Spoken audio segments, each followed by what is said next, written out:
Welcome everyone to the Rangers Journal. Over the weekend, when I selected this slot to do a podcast on, I thought I was going to cover a very straightforward, high-scoring game against lower opposition, and how wrong I've been because I think this is the worst result that I can remember in the history of the club. Certainly worse than Progress Niederkorn for me. The guys that are joining me tonight, I'm not going to ask you how you're doing because I imagine you're probably just like myself. I'm just going to introduce you. So, Scotty, welcome to the show, pal. Hi, thanks for having me on, mate. Welcome. Ryan, yourself, welcome on. Cheers, thank you. And last but not least, Jock is with us this evening, and thanks for coming on, mate. Cheers, thank you. Ryan, I'll come to you first.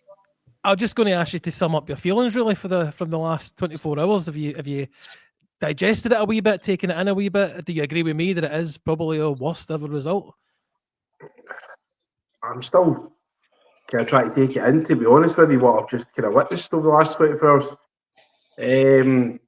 Awful, to be honest with you. Worst result, it's got to be up there. The Progress Niederkorn game, I think they were the third or fourth best team in Luxembourg at the time. I don't know too much about Progress. I don't know if they're a part-time team of football or a full-time team. Ultimately, we got what we deserved yesterday, and lots of different areas all over the park. We played the game like a friendly. The players played the game like they didn't give a monkeys, and ultimately we got what we deserved at the end of it. But no, I'm shell shocked. Yeah, I'm the same. And Jock,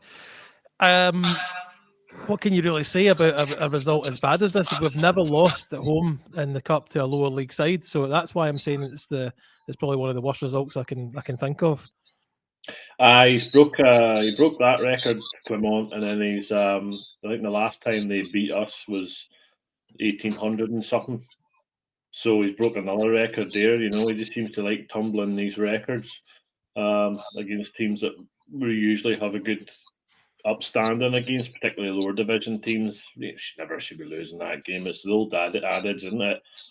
Hard work beats talent, and talent doesn't work hard, and that's what we got served up yesterday. Just an absolute poor performance, poor attitude. Panic set in. Before they scored, they started to realise we're in a game here because they were coming into the game. You could see that. And then they got what they deserved. They got their goal because they made their goal. They worked for it. And then even with a very soft penalty claim, which we'll probably talk about, couldn't even pull it out of the bag there and rescue it and try and we got what we deserved yesterday. I think the whole team all know that. Yep. Scott, I get the other guys to give their opinion first because you were on the post-match yesterday. I know we texted earlier on that your position hasn't really changed in the last 24 hours, but 24 hours on, what's your thoughts on the game as a whole? I've set a rule that we're not allowed to swear on this podcast, Billy, so I don't really want to tell you how I'm really feeling about it yesterday. It was diabolical, shambolic. It was just... See the fact that we've not heard in the day. I know we'll get into all this later, but the fact that we've not even had a statement for Calamity to say that to say anything about the result yesterday is just as bad as the performance on the pitch. The board today have let us down just as much as the team did yesterday. You can get into all the circumstances off the park and all that. We should never be getting beat off at Queen's Park.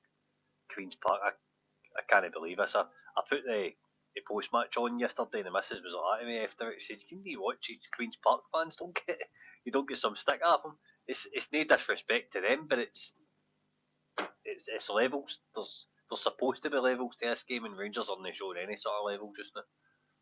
Now, Jock, this is a kind of reoccurring theme for their manager, Callum Davison, because that's another time he's knocked us out at Ibrox.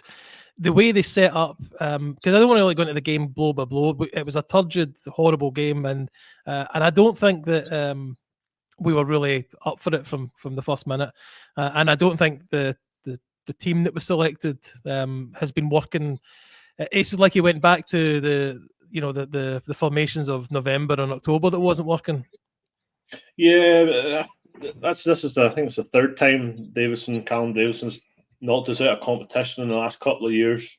So credit to the guy. He's got our number. It's clear that, and that was with St Johnstone or or with a team down in division. He just knows how to set a team up against us, particularly at Ibrox, because it's not the first time he's done it at Ibrox. So rinse and repeat for him.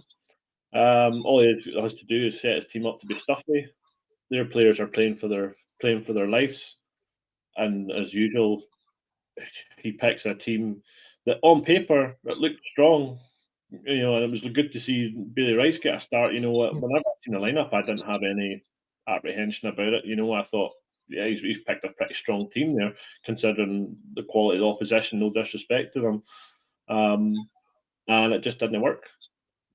Straight off the bat, you seen it didn't work, and then he made these changes at half time, which didn't work either. He's putting people in positions they shouldn't be playing in. So yeah, the writing was on the wall quite early on in that match, but the way we were playing, I think. Ryan, Bailey Rice comes off at half time. Did you feel that was justified? I personally didn't, but I think that's bang out order. I think it's absolutely bang out order. The boy's a scapegoat. I think it's disgusting the way he's been treated there, to be honest with you. So the other substitutions seem to be just as baffling for me. I mean, who did he bring on for take off? Sorry, for Suter, was it Fernandez? I think so, yeah. Yeah, and then he's obviously there, so he's brought on Suter and Ridvan. He's brought on two defenders when we're chasing looking for a goal. So his substitutions were just bizarre, to be honest with you. I feel my heart goes out to be Bailey, to be honest with you. It's just not fair for him. But it's all about these kind of talk about learning and learning how to be a professional, learning what it takes to play at Rangers, you know, and all these kind of situations. Like being 0-0 with Queen's Park at half time isn't the worst situation that Bailey Rice is going to be in his football career. You know, it could be situations where he's 2-0 down at Celtic Park and you're going to pull him off every single time things aren't going well. We man needs to learn. It's a terrible decision for the manager, to be honest with you. Really poor. Scotty, that wasn't the only kind of terrible decision. You mentioned last night about Hadji and how he's playing. He's a more creative player at the moment. He doesn't do well with Bayrami in the same team, I feel, but pulling him off to put on a left back seems a strange decision as well. Aye, a left back at left midfield when you're nothing each against lower opposition should be able to come on and do some sort of job because we're supposed to be levels above, but it didn't. It's backfired on the manager. But says last night is I think he's listening to his sports science department far too much. If Ridvan needs this and do John Sterling when he comes back, going to need X amount of minutes and blah blah blah. It's running my club effectively, and it's affecting results we're getting. Hadji wasn't great yesterday in the slightest, right? He wasn't brilliant, but if there's anybody you're kind of looking to in that situation, you're looking at him in Journey to kind of dig you a hole. Journey was non-existent yesterday. The one kind of flashpoint in the first half where he managed to get through kind of one-on-one with keeper, and the keeper made a save after he's not made something. I've said this back since we started this podcast last year, Billy, that we're so close to forgetting the basics of football that all it takes to beat a low block is to skin a man. Just beat your man at football. It's not hard. Beat your fullback or whoever's in front of you, and it automatically creates space. But we seem to love to get back to safety ball, but we're just Fernandez and Proper get loads of touches first half yesterday. Far too many in my eyes. The wide men get loads as well. There's not enough being played through the middle and trying to work our way through in spaces. That is what it is. The manager's subs didn't help, put it that way. They certainly didn't make any difference or any impact in the game. I'm just looking at Doug's comment here about Bailey Rice, if I can quickly bounce back onto that. I don't think he was poor. He never shied away from getting the ball. Anytime he got it, he was looking to make something happen. Whether it was just progressing it or trying to progress it forward. I completely disagree with Doug. I don't think the game passed Bailey Rice by in the slightest. I know he's saying the result isn't on him, but you can't say that Bailey Rice didn't take a chance yesterday. That's like saying Robin Proper never took his chance, or Liam Kelly never took his chance, or Cyril Dessers when he came on never took his chance. The whole squad never took their chance yesterday. Ryan, what does it just come from attitude? Yes, is that where the result like yesterday comes from? That these players 100%. Just assumed they were going to go out and just walk all over them, like we probably did as well. To be fair, 100%. There's no doubt that our squad is far more talented and far better than Queen's Park's. That's unquestionable. It's attitude. The attitude's a disgrace. And the attitude's been going through the team all season, where they just don't want to seem to perform in games like, away games, for whatever reason. Dynamo Kiev at home in the Champions League when we get put out. Just, it seems to be if there's a lower crowd, they kind of come out the tunnel and go, look, nobody showed up for us today. They can't be bothered, we can't be bothered. It's awful, to be honest with you. The lack of professionalism is brutal, absolutely brutal. Joe, I think that's a fair point that they only really turn up if the 12 man's there supporting them. I would say in European games that case can be made. You're getting into sticky water here, I think, when you start talking about 12 man and Ibrox and stuff, because it is a touchy subject, and it has been sort of contentious for a while now, the atmosphere at Ibrox and league games and cup games. Attendance for that game I thought was decent, 36,000. You can't turn your head up. That's a good crowd for a lower opposition team. Sort of early February, folk probably still count the pennies for January, because January's a long month for folks. So I thought that was a decent crowd. But the crowd's going to turn up if the performances are on the park and the players are performing and the players are getting folk out their seat, and the performances are bringing people to matches, and we're just not seeing that. There are too many players in that team yesterday just weren't at it, and it's just the way it is. We just need to accept it, and this is where we're at and why we're talking about it now. Scotty, there's a kind of phrase that you can get away with one or two players not having a good game, but when the whole team plays like that, then you're going to get results like yesterday. I felt that we were very, very predictable, going down the right-hand side constantly, trying to chuck a ball in. Like 1 out of every 4, every 5 attempts were going down that way. The manager seemed very happy with our shots on goal for some reason, as if that makes any difference to the result. Fundamentally, we can't break down low blocks, or this manager can't, at least. No, it's been a problem back when Stevie G was here. Stevie G's first couple of seasons, apart from 55, we struggled to beat low blocks at him. I think the last match before COVID, I think we beat Half Hamilton or something like that at Ibrox because we couldn't beat down their low block. It's something that baffles me, which is why I'm saying about getting back to the basics of football, about being able to beat a man and create a bit of space. I really don't think I'm not downplaying it and saying it's not hard, but football's changed in a sense so that it's about passing and running and all this kind of stuff now, whereas you've not really got that kind of, you've got a bit of trickery in it to create a bit of space. And back when I was growing up, you had players that constantly took their full back on, wingers that took their full back on, and wingers are supposed to score goals and stuff now, and fullbacks are supposed to assist 10 and score 12 a season and all this nonsense. That's just the way it is. But Rangers unable to beat a low block against Queen's Park at home, it's nothing but shambolic. It's an utter disgrace, to be honest with you. And for a manager to reference it with however many shots it was in target, I don't listen to his press conferences anymore because he talks nothing but waffle. He talks utter tripe. For him to reference that on a day like this, there's got to be somebody in that club that knows what Rangers stands for, that can pull him aside going, what the hell are you doing? What are you actually doing? Why do we keep going back to data? Why do we keep going to sports scientists for who can play about minutes? And why do we keep saying, it's alright, I think I've done an alright job this season because we beat Ross County 6-2 or 6-1 or whatever it was at Hampden. It's alright today because we had 15 shots in target and we had this XG and that XG. Put it all to bed. Like, I'm an eye test guy. I'm always going to be an eye test guy. It's not good enough. It's shambolic. And there's got to be somebody in that club that's trying to put some standards back into things just now. Scotty, surely that's Alex Ray. Come on. You think that? It has to be.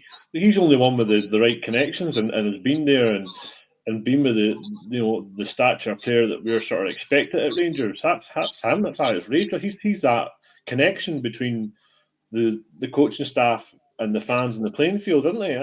So I'd agree with you, Joe, But the manager's still coming away with the same old crap that he's been coming away with at the beginning of the season. It's not the first time he says it.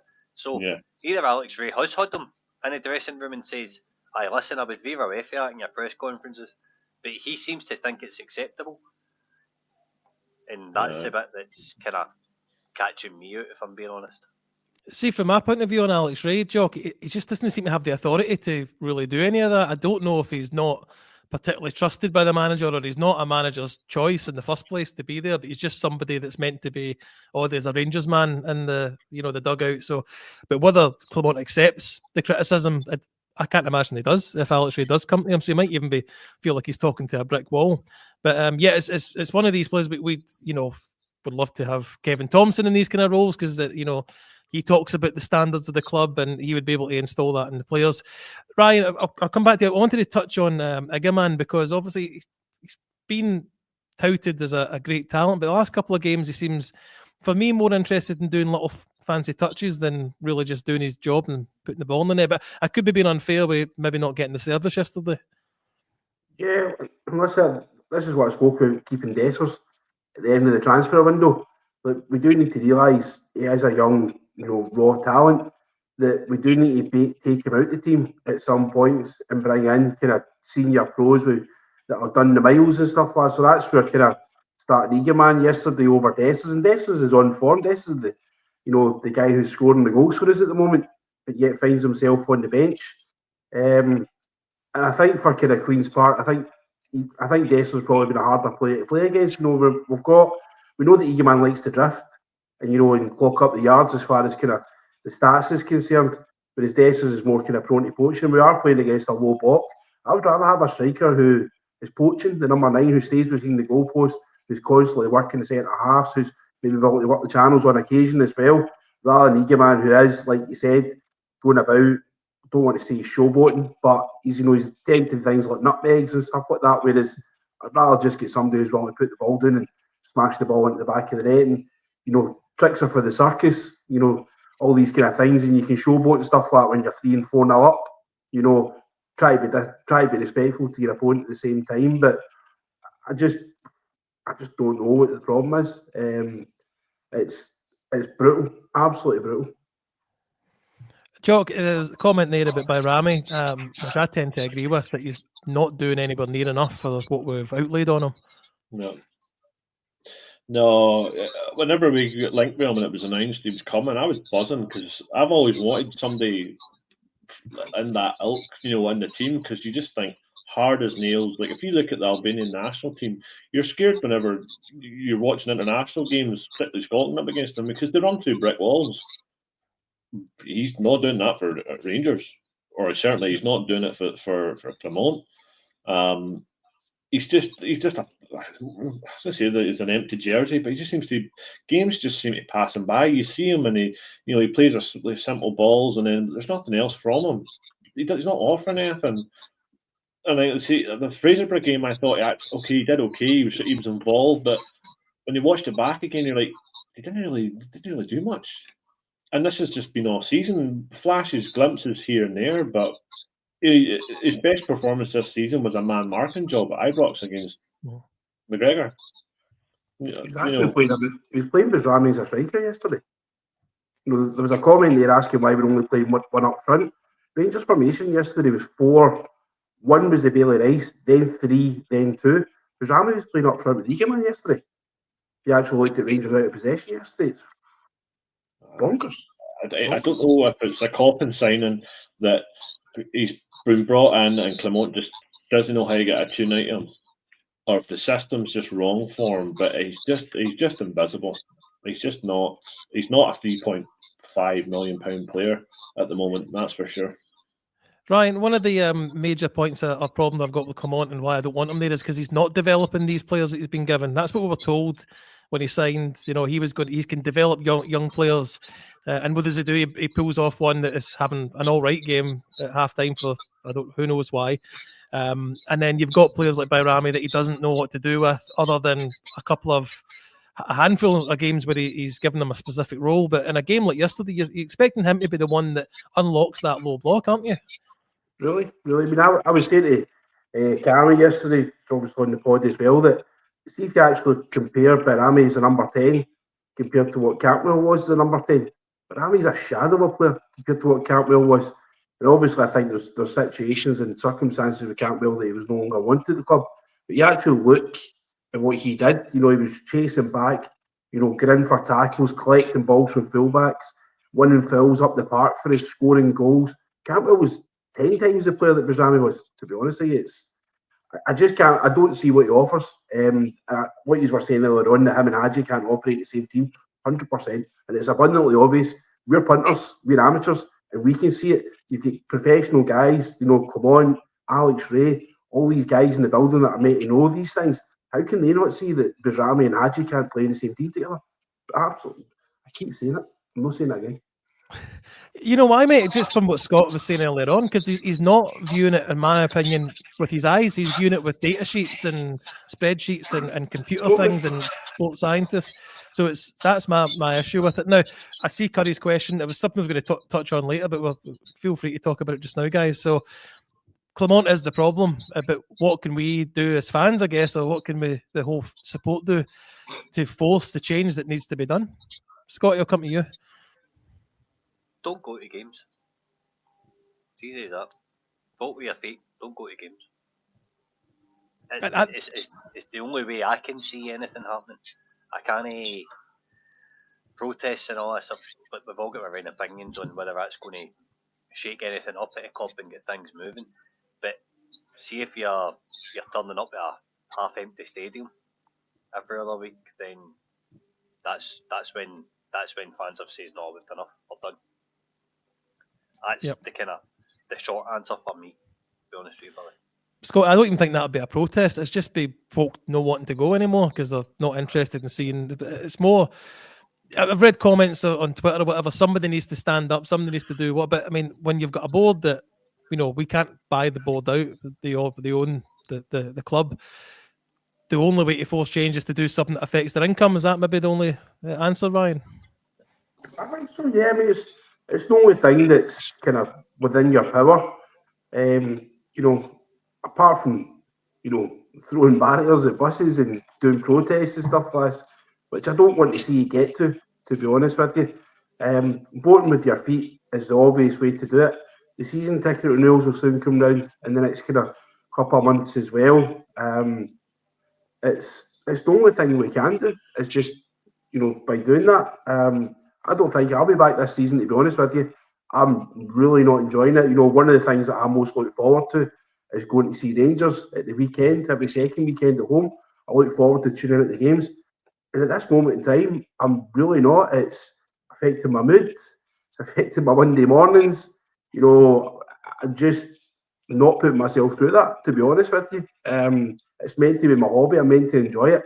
And at this moment in time, it's making me really angry, and I'm just not willing to put myself through it.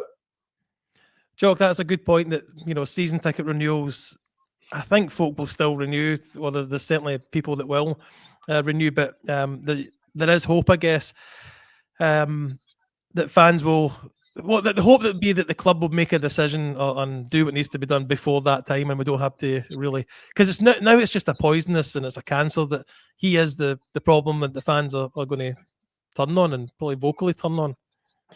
Well, that's it. You still got, 13 games, league games to go.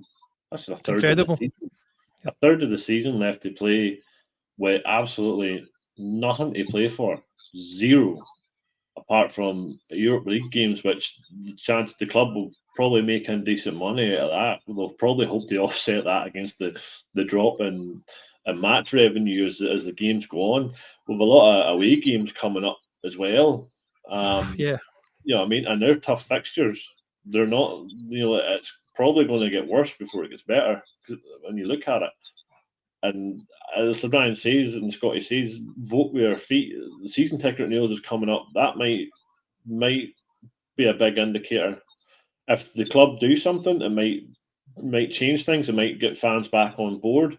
I out of curiosity, I tried to go onto the website today to try and register my interest to get to join the waiting list for a season ticket. Couldn't even do that. The website wouldn't let me.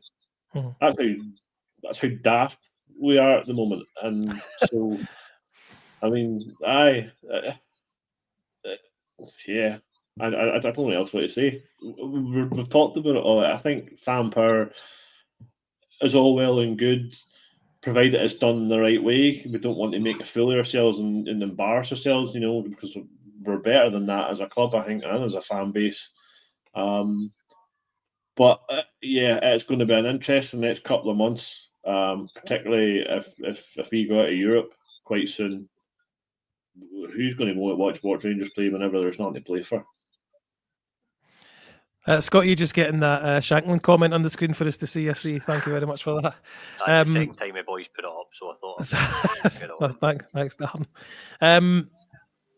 It's a problem, Ryan, that the manager and Coppin, at least that was 8 players, I believe, that started yesterday that Coppin is involved in the signing of. And that's the typical type of Scottish defence in the league we're going to come up against, especially at Ibrox. Is this type of player that he wants to bring in just the wrong fit for this country? Could be, or it's just that they're not being deployed in the right way. They're not being motivated enough in the dressing room to do that, which could be a lack of leadership from the management team, could be a lack of leadership from the senior players as well. Your Taverniers, your John Souters, your Jack Butlins of this world. So it could be a tactical thing. I don't think the players have got are good players. We've seen in glimpses, and even Bajrami that you spoke about, there's glimpses in there that there are players, but it's getting at a consistent level and it's getting it all the time from them. I just can't get my head around how we can't ask these guys to come up and show up and do their job and do their work. Considering the wages that they're getting compensated with for doing their work, it's mental that we can't actually get a tune out. And you look at, you hate to say it, but you look at the other side of the city, they made something like, 7 or 8 changes at the weekend and get exactly the same result they expected. The urgency that they play in, that they're sprinting to go and take corners, they're sprinting to go and take shies, it's all for their kind of benefit to do it, and the pressure that they put on teams and the pace in which they play at. We've got to be envious of it. Our guys are strolling along, Taverniers coming across to take a corner, wants to clap the stand at this corner, wants to clap the stand at that corner. Mate, get on with it and take the bloody corner kick. We need a goal here. I don't blame Coppin, to be honest with you, because he's obviously got limited resources as far as finances and stuff like that concerned. I do think we need better. But there was a comment there about Katic, and then you guys will know I was saying that we should sign Katic. I was saying in the chat that for me Katic would be a great signing for him, and his performance against Liverpool epitomised that for me. We didn't need him yesterday because we didn't really need that colossal centre half. But there'll be games coming up towards the end of the season. We will get under pressure. We still don't want to lose the next 2 firm games. We still want to go as far in Europe as we possibly can as well. And I think Katic should have been a good addition within that. Scotty, the transfer deficit between us and them, we know it's big, but the things that Ryan mentioned there are not something that you need to really worry about transfer fees about. Just, urgency, getting to, the ball to get the game started again, wanting the ball back in play. These are all things that are obviously not being coached into them. 100%. And yet this goes back to Gio as well. We took $1 million to go into a corner kick, and Tav had to take every throw in, going Borna Barisic had to take every throw in, coming every corner. This is a culture thing at the club. Where we don't seem to want to play fast football. We'll play it fast in terms of putting the ball up a park for the goalkeeper to lose it, and then it's like you're just repeating the kind of concept of it. The lack of urgency in this team is woeful, it's worrying, and if you can't get a team up to go out and play against Queen's Park, no, the players should be doing that first and foremost, right? The players need to bear the brunt of this for yesterday, because they're the ones that are out the park, regardless of motivation and team talks and tactical instructions and all that. What was on that park yesterday should have beat Queen's Park, right? End of story as far as I'm concerned. Jeff Day get done for a goal, something wrong. That was laziness, sheer utter laziness. It's his fault in terms of conceding the goal. Guys like Diamonde and stuff. I'm still wondering. I keep hearing in like our scouting chat, they all love Diamonde, and I'm sitting going, why did we spend $4.5 million on this guy for? What does he actually off? Disappears in games, and then it's like the ball gets punted overhead, we don't play through midfield, but he can still go and influence matches. He can still get a hold of the ball and get get a hold of Cherny and shout at him. He can still do the basics of football, you know what I mean? And it's the basics that aren't getting done. We're not winning with 50-50s.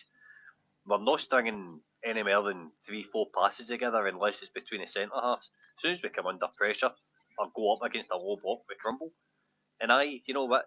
Taking a throw in quickly or taking a corner on time would be great.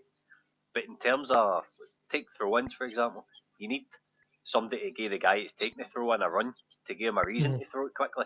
And that's not even happening. So it's just the issues are like, see when you're starting to think we're starting to get a wee bit better, we're starting to stabilise the ship. We finish the top 8 and you're sitting wondering, right, come on next season. Now, do we really want to get another foreign manager in to learn all the fucking Scottish lessons again? And then he goes and gets beat off Queen's Park in the Cup. And it's got us again talking about his future, talking about why we're not doing the basics, like winning tackles, taking a quick throw in, being able to put a decent ball in the box and somebody being able to stick their big head on it, stick it in the back of the net. It's not hard, it's all about appetite and desire, and that's what's sadly lacking throughout this club just now. And it's lacking for the board, because they've not come out and done nothing about it today. It's lacking through a team, it's lacking through management. There's something badly wrong. I just hope this FIFA review actually churns something out instead of not the usual corrupt bally. Jock, there was a comment, I think Canada Bear said that we've been having these problems since, Gio, Beale, now this manager. It seems like Clement's encouragement or coaching just seems to be him doing this thing at the side of the park when things aren't going our way. Is it maybe the type of coaches that are very much focused on, as I say, these spreadsheets rather than actually motivating the players on a one-on-one basis? Is this where the problem arises, or is it just the quality of player? It's probably a mixture of both. I think it's. You said there about their culture at the club, and I think that's right. Rangers have been playing against the low block at Ibrox for flipping the best part of 40 years, right? Teams come to Ibrox, they sit back and they try and not concede. That's the way I grew up with it. It's the way teams in the 80s, guys going to the ground in the 80s seen it. The noughties, even when we were down the divisions, teams come up and sit back, and we've won plenty of league titles over that. So I don't see what's changed, but this style of manager, I think, that's coming in with their spreadsheets and their XG and all that kind of carry on, I just don't think it works in the Scottish League. I just don't think it does, because you can say, we had 30 shots till you're blue in the face. You still lost the game. It's as simple as that. Yeah. And it's no coincidence now that Gio went that way, Beale went that way, and Clement's going that way. At least when Gerrard was on the sidelines, I think Gerrard had I keep saying Gerrard had an aura, because Steven Gerrard, and the way he talked and the way he held himself on the sideline and in press conference, you listened to Gerrard. Anytime he spoke, you listened to him because you were interested in what he had to say. Beale, he switched off. Gio, I switched off. And Clement, I don't even listen to the guy anymore. I haven't listened to a press conference from Clement the whole way through, I would say, since the end of September, maybe early October. I just don't care what he has to say, because I just no interest in it.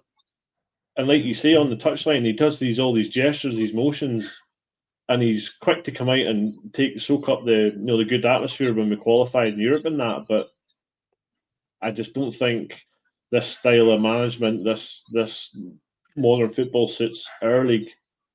Hearts are going down that route. It'll be interesting to see how Hearts get on over the next couple of years. They're going to be the real model for this, if the way Brighton are going with this partnership that they have. It'll be interesting to see how Hearts get on over the next couple of years, because we're just sitting floundering with what we have. Ryan, sorry, mate. Ryan, I was going to come to you, because it's you.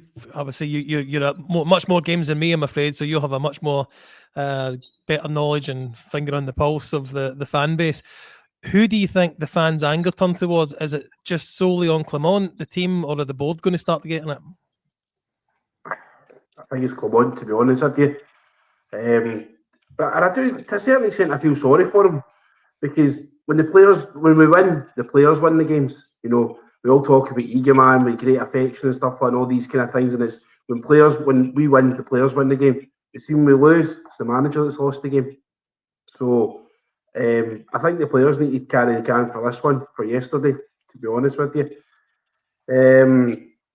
But it's definitely first in the firing line is Clement, to be honest with you. The board, the kind of guys who are appointed at this moment in time, you're Patrick Stewart, I forget the other boy's name again, is it Fraser something? Used to work for Scottish Golf.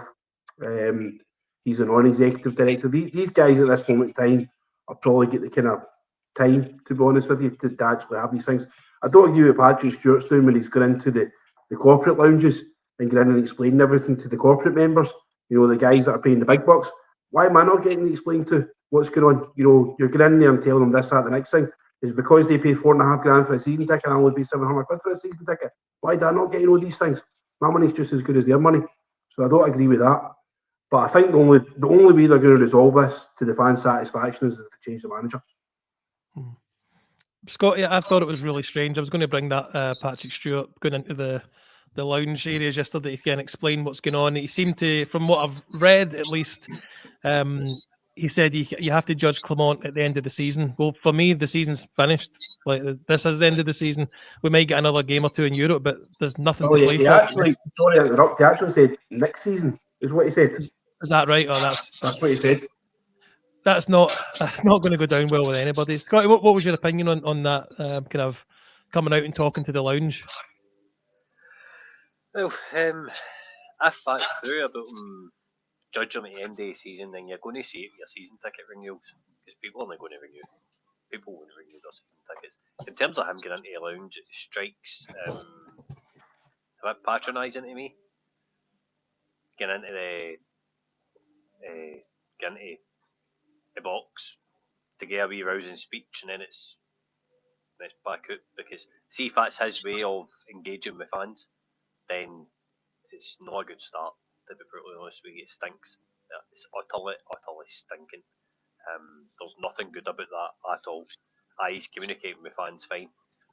Date in a forum setting. Date at one of these fan advisory board meetings. Call one. Go and date it. Get major shareholders. Not an AGM as such, but something along the lines of an AGM in terms of shareholders. A certain amount of season ticket holders, fan media. Speak to us. Tell us what's actually going on and what your plans are. I know what Patrick Stewart says when he came in terms of there was an element of him having to do his job in the background, right? But speaking every other week to people that are sitting in hospitality doesn't tell me that he's doing his job in the background. It tells me he loves a show and he loves being front and centre of the show. And the way he's coming across just now to the fans is he's being the board's bitch just now because he's not making a decision and he's not fronting anything up with fans. I'm not buying any of this stuff that we've not getting money to sack. Come on, Billy, we just earned an extra £5 million to bin this guy. No, if it doesn't happen, season ticket numbers are going to drop. Folk are domestic campaigns deep before Valentine's Day, before 14th of February. Now, this podcast's been running a year. I think it's this week at some point. This time last year, we were sitting in my first pod just having went top of the league. And a year later, here we are getting dumped out of Queen's Park in the Scottish Cup. 13 points behind. Beating the League Cup final. Drop points to Dundee United, Kilmarnock, Aberdeen.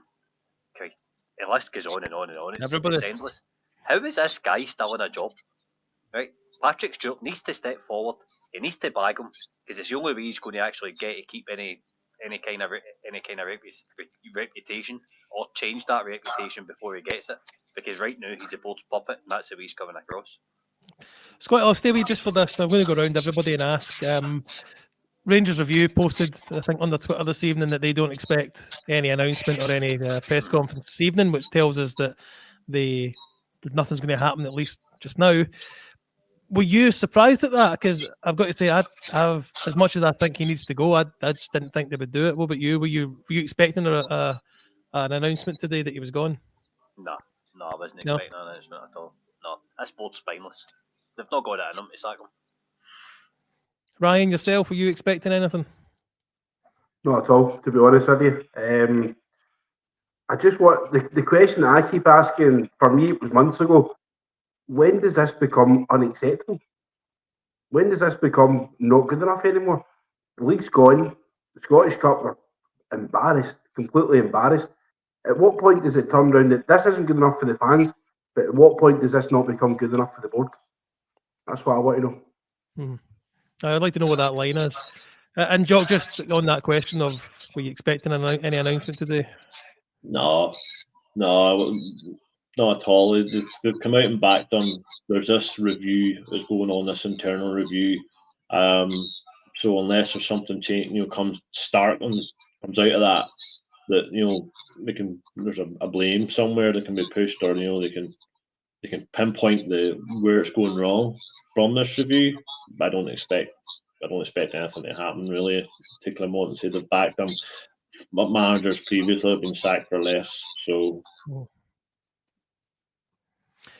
Let's move on for this still on the same kind of subject, but if I had to play devil's advocate a wee bit, Ryan, the board might not be acting because, now I'm going to caveat by saying I think he should be taken out and there should be an interim manager into the end of the season. I don't think you should be looking for a manager right now. But with that said, there's no real good candidates. We've heard Muscat mentioned, and in the comments the Gerrard been mentioned to come back. For me, there's no real standout candidate that's going to make any great difference. What about yourself? I think it's laid up for Steven Gerrard to come back, to be honest with you. And I think that would get fans excited, to be honest with you. And I think it was one trophy out of 9, but for me it was the most important one when we needed it most. You stopped them winning 10 in a row. I would have Gerrard back all day. Gerrard was one of my heroes prior to him coming to Rangers anyway. All day long, I'd be there, cap in hand, asking him, will you come back and start again and see if you can do it again for us. And Scott, I'll come to you. What options are on the table for you with regards to another manager? Muscat. Like I said, the Rangers have got a decision to make. I said this last night. We either bring in somebody that can shore us up domestically and get us closer, or we pick an identity and a brand of football and we stick with it, and we know that it can be successful. Muscat's style of play can be successful in Scotland, and then your succession plan with that, you identify the next one that's coming up and through, and then when he goes on to bigger and better things after being successful, you go and get the next guy and you keep that, and then Rangers in 10 years will be known for this exciting style of play, or whatever style of play it's going to be. That's the two kind of scenarios for me. Muscat's one I'm saying because it's off the top of my head. I don't know anybody just now. In terms of Gerrard, I agree with sentiment what Ryan's saying, but Gerrard, I don't know, I think the time's been and gone, if I'm being honest. Beale's apparently always been the brains behind it. How would the fans feel with him coming back as an assistant manager? Would that even come across? I don't know. I hope not, Scott. I don't know is my broad answer, Billy, because I've spent hours of time moaning about getting the manager out, but when you look at the options, the managers that are available, there's nobody domestically that sticks out. McInnes would be the one that sticks out, but he's doing an absolutely honking job at Kilmarnock. So, who else is there? Moyes was available, he's away back at Everton. There's nobody really domestically that sticks out that can come in and bridge that gap to Celtic and get us winning, kind of short term to medium term. So to me, you need to do the kind of identity route and get somebody that can come in and teach this team how to kick a ball forward and score a goal, because ultimately that's what's lacking. Jock, the reason I asked is because that's what I think is the problem. There isn't really any standout candidates. Muscat, I think, has been linked with Feyenoord, so we might have even missed the boat with him. Not that he was my preferred option either, but we're not in a good place because there's nobody really there that was going to change anything dramatically. We can watch Muscat all we want, but Muscat went for an interview and we didn't give him the job. So why is he going to come back now? You know what I mean? Why he's going to be like, no, if you, I'm away to Feyenoord where I'm going to get mega money to buy players. I'm going to recoup a lot of that money because I'm going to punt these guys for 30, 40 million to the Premier League. And I'll be able to buy even more players. Muscat is the dream now because his brand of football, it's exciting, it's high tempo, it's what we're craving, it's what we're seeing elsewhere, and we're envious of it. Like you say, other than that, there's no standout candidate. There's nobody domestically you want to touch with a barge pole. And if we aren't looking for somebody outside, again, we'll have to go down the European route, no doubt. If that's the case, then we're going to have to pay a club a fee, so it's going to cost us more money, which Clement, the jury's out if we have any even sack Clement. So I can see why the board don't want to move because there's nobody out there. There's no outstanding candidate sitting waiting, really, that I can think of off the top of my head. Ideally, well, the comments there, Jock, is Sean Dyche, but I think that's probably a pipe dream. I'd say he'd probably consider it, but what's Sean Dyche won? What's he done? No, so he kept Burnley in the Premier League. I mean, did they win the league with Burnley that year? They went up, or did he was it playoff place? I couldn't tell you.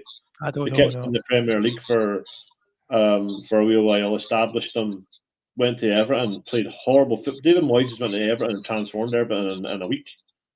So then at the time, Dyche has been there and they've kept them up. That's all he can do, keep folk up. There's nobody out there that's going to, that's I can think of off the top of my head, really. Premier League managers that are not in a job now are probably well out our price range. Simple as that.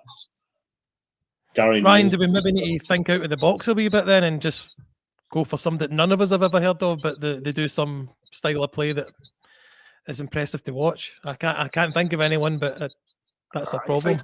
If you're probably going out the box, you're probably looking at something like the guy Knudsen at Bodo Glimt. If you want to kind of go out the box, that's the kind of.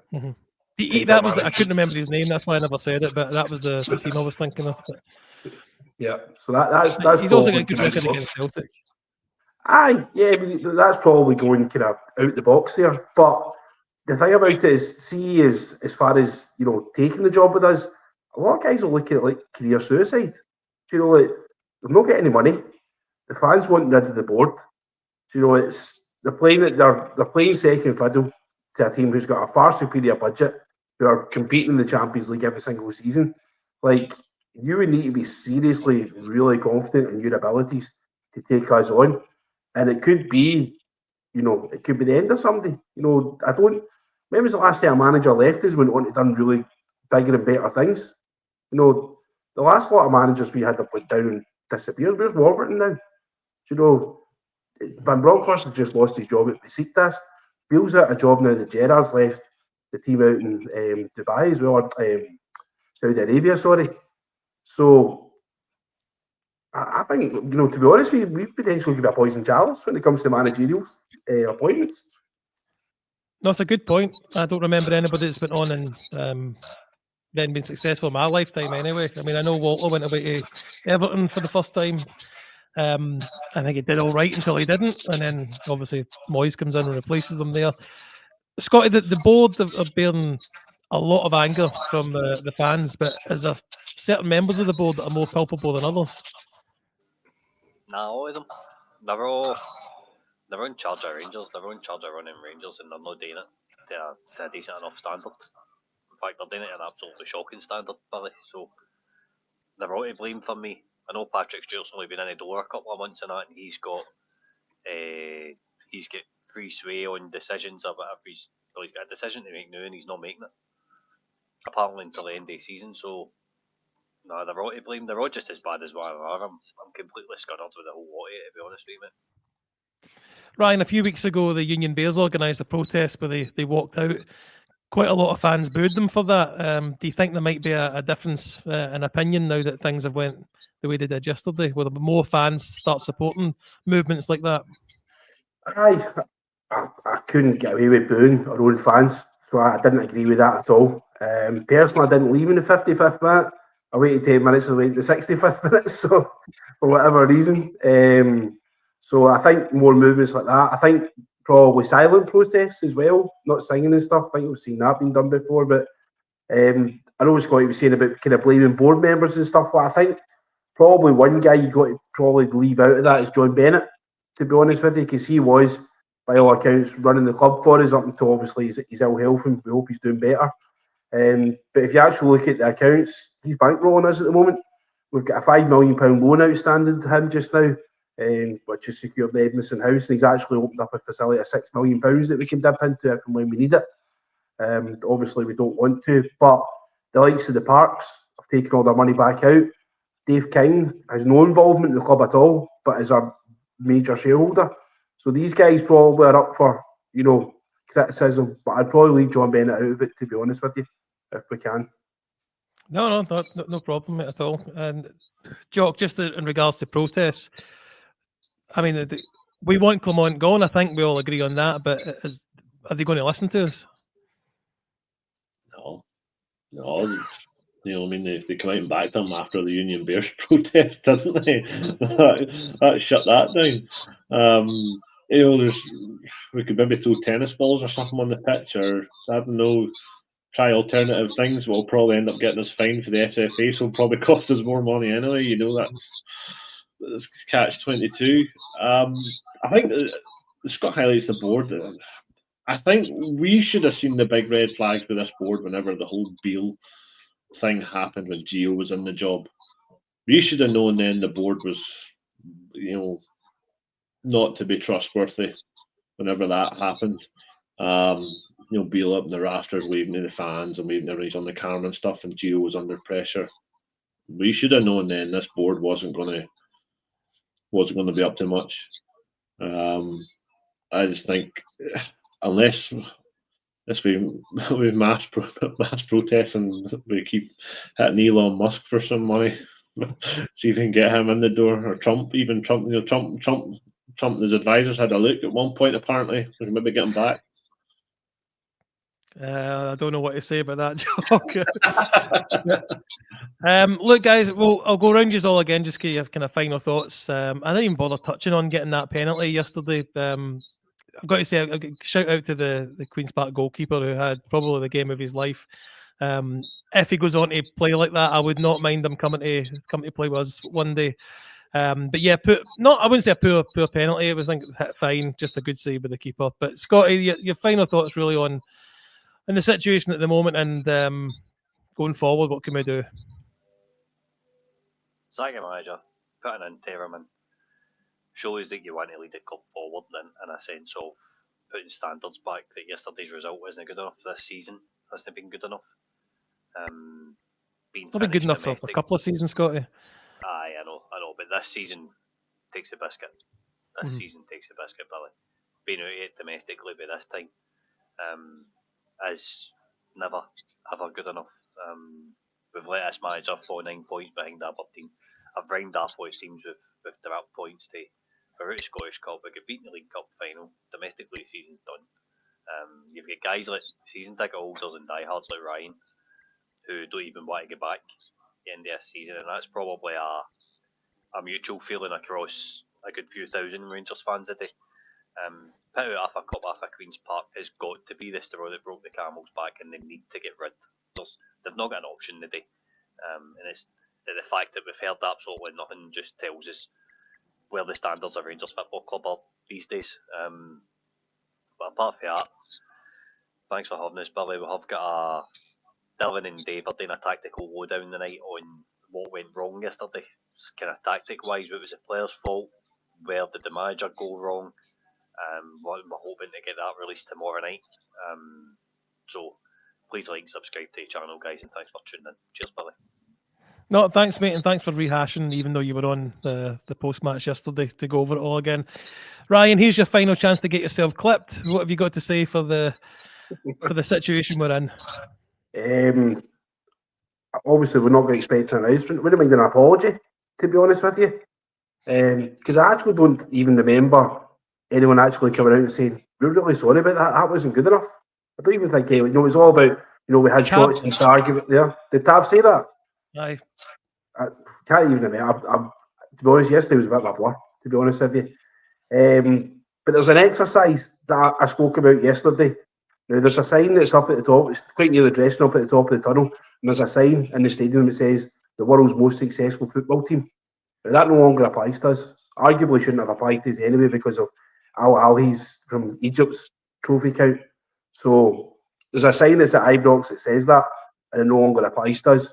And an exercise for me, if I was the manager, I would ask all the players to gather round and, right, boys, this needs to come down. Yous are doing it. And maybe then they'll start to understand what it means. Oh, good point, mate. And thanks very much again for coming on. No bother. Jock, yourself, your final thoughts, really? It didn't surprise me that yesterday. It didn't surprise me because I knew that team has that in them to do something like that, and you get the usual dribble for Tav again. Learn and it's not good enough and stand. I've heard it too many times now, and I'm just bored of it. And I'm sure I'm not the only one that's bored it and listened. Over the years of listening to the same thing. And I just think it's going to get worse before it's going to get better. But maybe we need this. And maybe this run of games we've got that are difficult away games, maybe this will be what pushes Clement out the door, and then we can just forget this season happened. Hopefully we get to the Europa League final and everything's okay. Fair enough, mate. Well, look, everyone, thank you very much for watching and thanks for going through this with us. It's been, I'm not saying enjoyable, but it's good to talk about the club, even in the bad times. So please like and subscribe if you haven't. What you playing at, click that subscribe button right now for us and get those numbers up. But anyway, thank you everyone for watching. And remember, every night is the Rangers Journal night. Good night.